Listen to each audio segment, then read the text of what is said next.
Hello everyone, good morning all of you. कैसे हैं आप सब? आई होप सब अच्छे होंगे और आपकी स्टडी भी अच्छी चल रही होगी।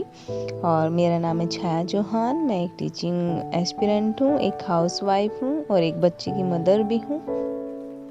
और मेरी स्टडी जर्नी मेरी शादी के बाद ही शुरू हुई थी। मेरी शादी 2016 में हो गई थी और तभी मैंने बीएड भी की थी और मेरी 2018 में बीएड हो गई थी। उसके बाद से मैं अपनी टीचिंग के रिलेटेड एग्ज़ाम की प्रिपरेशन कर रही हूँ। मैंने शादी से पहले स्टडी छोड़ दी थी क्योंकि मैं एक मिडिल क्लास फैमिली से बिलोंग करती हूँ। मैं भी चाहती थी कि मैं भी अपने पेरेंट्स की थोड़ी हेल्प करूँ। तो बीए करते ही मैंने ना एक अच्छे स्कूल में पढ़ाना शुरू कर दिया था।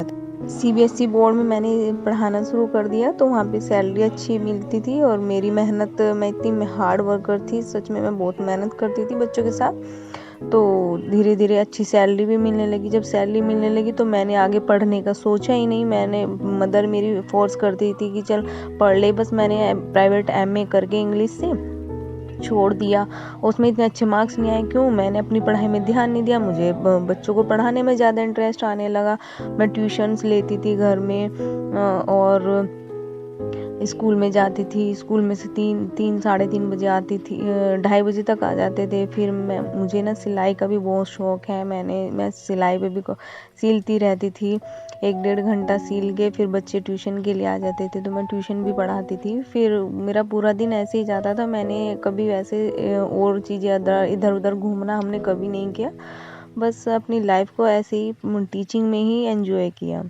मम्मी बहुत फोर्स कर देती, मदर मेरी, कि आगे बीएड कर लो, पता नहीं क्या सिचुएशन हो जाए, भले ही ना जॉब लगे लेकिन अपने बच्चों को अच्छे से पढ़ा सकती हो या किसी अच्छे स्कूल में लग जाओगी। प्राइवेट में बीएड को ही ज़्यादा वैल्यू दी जाती है। मैं थोड़ी जिद्दी टाइप की थी तो इसलिए मैंने कभी इन चीज़ों में ध्यान नहीं दिया। मैंने मना कर दिया। मैंने कहा नहीं, मुझे नहीं करनी, जिसे बीएड करानी होगी। मेरी मतलब थोड़ी थॉट ऐसी थी कि ससुराल में उनके उससे ही कर लूँगी। लेकिन जब मेरी जो शादी होने से पहले ही रिश्ता जब हुआ तो मम्मी ने मुझे बहुत फोर्स करा, ज़बरदस्ती मेरा फॉर्म डाल दिया कि पता नहीं चलता लाइफ में कब क्या सिचुएशन आ जाए कि तुम फॉर्म भर लो और तुमने कमा भी तो इतना रखा है कि तू अपने पैसों से ही कर ले, ठीक है। फिर मदर ने ससुराल वालों से परमिशन लेके मेरा फॉर्म बीएड में डाल दिया था।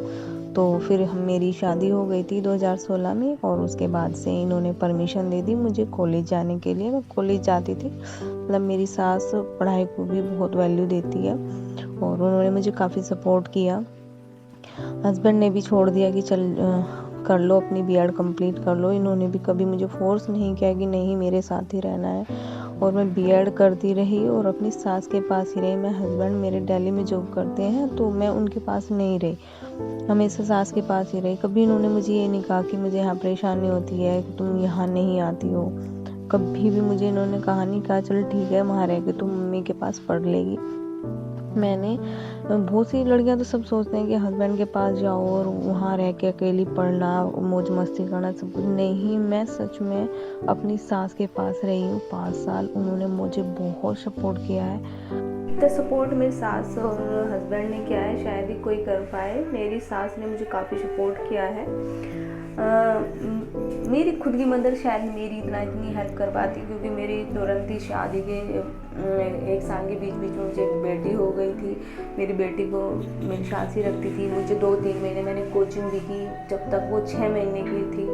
मैं 7-8 महीने की थी मुश्किल से वो, जब मैं कोचिंग जाया करती थी। यूपी टेट की मैंने प्रिपरेशन की थी तो मैं वो पूरे दिन भर वो रखती थी और मैं 6 बजे सुबह 11 बजे जाके 6 बजे आया करती थी। दिन के 11 बजे जाती थी और 6 बजे तक मैं आया करती थी। तो मेरी सास ही रखती थी मेरी बेटी को, तभी वो मेरा मोह कम करती है। मेरी बेटी मेरे सास ससुर का ज़्यादा करती है। तो मैं इसी वजह से कहूँगी कि मेरी सास ने सच में मुझे, जब मैं एग्ज़ाम देती थी ना तो 15-15 दिन पहले मेरे से काम कराना बंद कर देती थी मेरी सास। मुझे बेड पे आके खाना दे देती थी। मैं सच में बता रही हूँ, इतना कोई सास नहीं कर सकती जितना मेरी सास ने किया। मेरी कुछ गलतियों की वजह से ही शायद नंबर नहीं आ रहा है, लेकिन मैं अपनी गलतियों पर वर्क करूँगी और कोशिश करूँगी इस बार मेरा डीएसएसबी में या यूपी टीजीटी में नंबर आ जाए।